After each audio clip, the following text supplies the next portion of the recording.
Valsad police की crime branch को मिली बड़ी कामयाबी। नमस्कार, आप देख रहे हैं सतर्क पुलिस टाइम्स। तमिलनाडु के कुख्यात तिरछी नायडू गिरोह के 10 आरोपियों को किया गिरफ्तार, जिसमें 2 महिला और 8 पुरुष थे। ये लोग टुकड़ी में जाते थे और ऐसी जगह को अपना निशाना बनाते थे जैसे धर्म स्थल या मेला। ऐसी जगह पर जाकर ये लोग वहाँ पर लोगों से लूटपाट करते थे और उनसे सोना चांदी या उनका नगद वो लोग ले लेते थे और गाड़ियाँ जो खड़ी रहती थी उनके कांच तोड़कर उनमें से कीमती सामान निकाल लेते थे। ऐसे ही गिरोह का पर्दाफाश वलसाड़ जिला की क्राइम ब्रांच ने इन आरोपियों को यूपी के प्रयागराज जिले से अपने काबू में लिया। इन आरोपियों को अब सीसीटीवी कैमरे की पकड़ से इनकी जांच पड़ताल की। आइए जानते हैं क्या कहना है करण राज वाघेला जी का। 15મી ફેબ્રુઆરી રોજ વલસાડ સિટી વિસ્તારમાં એક જે ગાડી પાર્ક કરેલી હતી સિટી પોલીસ વિસ્તારમાં, એ ગાડી પાર્ક કરેલી ગાડીનો કાચ તોડીને 11,50,000 રોકડા અને એક લેપટોપ એમ કુલ 11,80,000 રૂપિયાની ચોરીનો બનાવ બન્યો હતો। બનાવની ગંભીરતાને ધ્યાને રાખીને તાત્કાલિક SP, DYSP, crime branch, SOG તમામ સ્ટાફ જગ્યા પર હાજર હતો। એ ધ્યાને રાખીને તરત જ ક્રાઇમ બ્રાન્ચ, એસઓજીની અલગ અલગ ટીમો બનાવવામાં આવી હતી। સાથે સાથે વલસાડ સિટી પીઆઈ અને એમના ડી સ્ટાફની અલગ અલગ ટીમો આની અંદર કામે લાગી હતી।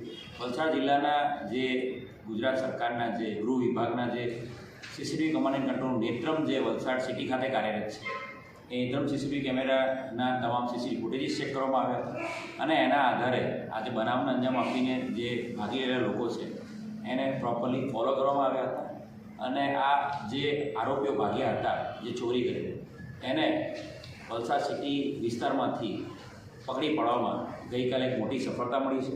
કુલ 10 જેટલા રીઢા ગુનેગારોને પકડવામાં સફળતા મળી છે। આ આખી જે બનાવ બન્યો છે એ તમિલનાડુની આંતરરાજ્ય જે ગેંગ છે, જે તિરુચિરાપલ્લીની ગેંગ છે, નાયડુ ગેંગ, એ નાયડુ ગેંગ દ્વારા અંજામ આપવામાં આવ્યો છે અને નાયડુ ગેંગના કુલ 2 મહિલા અને 8 પુરુષ એમ 10 આરોપીઓને પકડી પાડવામાં આવ્યા છે। આ જે ગેંગ છે એની એમો કઈ રીતની હતી અને કઈ રીતે વસ્તુઓને ટાર્ગેટ કરતા હતા? જે આરોપીઓ છે, જે આરોપીની વાત કરીએ તો કન્નમ્મા નામની મહિલા છે। સૌથી પહેલાં ડુંગરાના લવાછા વિસ્તારમાં 2 મકાનો એને 2 રૂમ ઓરડીઓ ભાડે લીધી હતી। કન્નમ્મા જે નાયડુ છે એણે પોતાના 3 ભાઈઓ શિવા નાયડુ, શક્તિ અને સિની, આ 3 ભાઈઓને બોલાવી લીધા હતા અને કન્નમ્માએ પોતાનો દીકરો પ્રદીપ અને પોતાની બહેનનો દીકરો વિઘ્નેશ એમ 6 જણા પરિવારના સભ્યો અહીંયા રેન્ટ ઉપર બનાવના 10 દિવસ પહેલાં જ રેન્ટ ઉપર 2 ઓરડી લઈને ભાડે રહેવા આવ્યા હતા। પાછળથી એમણે પોતાના અન્ય મિત્રો જે છે, એક મહિલા રખુ અને એની સાથે સાથે બીજા વેંકટેશ, કિરણ અને ચંદ્રુ, આ 3 જણને બોલાવ્યા। 10 જણા જે અહીંયા રહેવા આવ્યા 2 દિવસ ઓરડીમાં, ત્યારથી તહેવારોની સિઝનને બધું હતું શિવરાત્રિનું, એટલે આ જે મેળાને બધા વિસ્તાર ટાર્ગેટ કરતા હતા અને એ લોકોએ વલસાડ સિટી વિસ્તારમાં છૂટક ફરતા એક આ જે ગાડી પાર્ક કરેલી હતી, ગાડીમાં જે પાછળ બેગ પડેલી ધ્યાને આવતા આ લોકોએ જે 2 જણા છે ગેંગમાંથી, એ લોકોએ કાચ તોડીને એમાંથી પૈસા લઈને ફરાર થઈ ગયા હતા અને આ તમામ આરોપીને પકડવામાં મોટી સફળતા મળી છે। જે આરોપીઓ છે એમની જો એમોની વાત કરીએ તો આરોપી સમગ્ર દેશમાં અલગ અલગ વિસ્તારમાં જ્યાં પણ મોટા મેળાઓ થાય છે, શિવરાત્રિ હોય, હોળી હોય કે છઠ પૂજા કોઈ પણ મેળા થાય, એ વિસ્તારમાં છૂટક ફરતા હોય છે અને એ મુખ્યત્વે એમની વાત કરીએ એમોની તો બંધ ગાડીમાં પડેલી બેગ, લેપટોપ કે કોઈ પણ બેગ કે પૈસાની બેગ એ કાતોડી લઈ જવું, સાથે સાથે મેળામાં આવેલી મહિલાઓના પર્સની ચોરી કરવી અને એની સાથે સાથે મેળાઓમાંથી પુરુષો અને સ્ત્રીઓની બેગમાંથી મોબાઈલની ચોરી કરવી। આ અલગ અલગ 3 પ્રકારની એમો પર કામ કરે છે। જે પકડાયેલા આરોપી છે એમની પાસે જે પૂછપરછ કરી એમાં વલસાડ સિટી પોલીસ સ્ટેશનનો ચોરીના ગુનાની સાથે સાથે ભીલાડ વિસ્તારમાં પણ એમણે એક વ્યક્તિને એની ગાડીમાંથી કંઈક પડી ગયું છે એમ કહીને નજર ચૂકવીને એની પાસેથી પણ 45,000 રૂપિયાની એની ગાડીમાંથી ચોરી કરેલી છે। આની સાથે સાથે ખેડા જિલ્લાનું નડિયાદ પોલીસ સ્ટેશન, એની સાથે વડોદરા ગ્રામ્યનું વડામા પોલીસ સ્ટેશન, અમદાવાદના શાહીબાગ અને વસ્ત્રાપુર પોલીસ સ્ટેશનમાં પણ આ લોકોની વિરુદ્ધમાં ગુના દાખલ થયેલા છે, જે અનડિટેક્ટ ગુનાઓ ડિટેક્ટ થવા પામ્યા છે।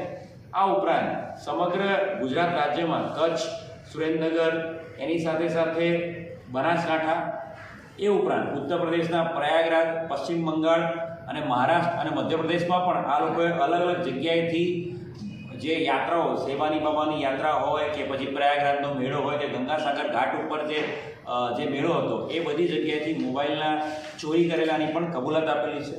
આરોપીઓની જે જે આરોપી 10 આરોપી છે એ લોકો પાસે જે મુદ્દામાલની વાત કરીએ તો 1 લાખ રૂપિયા જેટલા સોનાના દાગીના, સાથે 10,000 રૂપિયાના ચાંદીના દાગીના, એ ઉપરાંત એમની પાસેથી કેશ ટોટલ 2,40,000 રૂપિયા કેશ મળેલી છે. એ ઉપરાંત એમની પાસેથી 15 મોબાઈલ ફોન, 15 જેટલી સ્માર્ટ વોચ મળેલી છે અને નકલી દાગીના પણ એમની પાસેથી મળેલા છે. ખૂબ મોટી સફળતા આ વલસાડ જિલ્લા પોલીસને, વલસાડની સિટી પોલીસ સ્ટેશન, વલસાડની ક્રાઇમ બ્રાન્ચ અને સાથે વલસાડ જિલ્લાના અલગ અલગ પોલીસની જે ટીમો આ આરોપીને પકડવા કામે લાગી હતી એમાં મોટી સફળતા વલસાડ જિલ્લા પોલીસની મળી છે. આરોપીઓને પકડવામાં સૌથી મોટી કડી કઈ મળી? આરોપીઓ જે છે એ જે આરોપીને જે વલસાડ સિટી જે વિસ્તાર છે એની અંદર જે ગુજરાત સરકારનો જે ગૃહ વિભાગ દ્વારા જે વિશ્વાસ પ્રોજેક્ટ છે એની અંદર જે Netram command and control room establish કરવામાં આવ્યો છે એ સીસીટીવી કેમેરા ખૂબ જ કામે લાગ્યા અને એના આધારે આરોપીને આઈડેન્ટિફાઈ કરવામાં અને એના આધારે આરોપીને પકડવામાં મોટી સફળતા મળી છે. सतर्क पुलिस टाइम में बने रहने के लिए चैनल को लाइक करें, शेयर करें, सब्सक्राइब करें एंड कमेंट करें.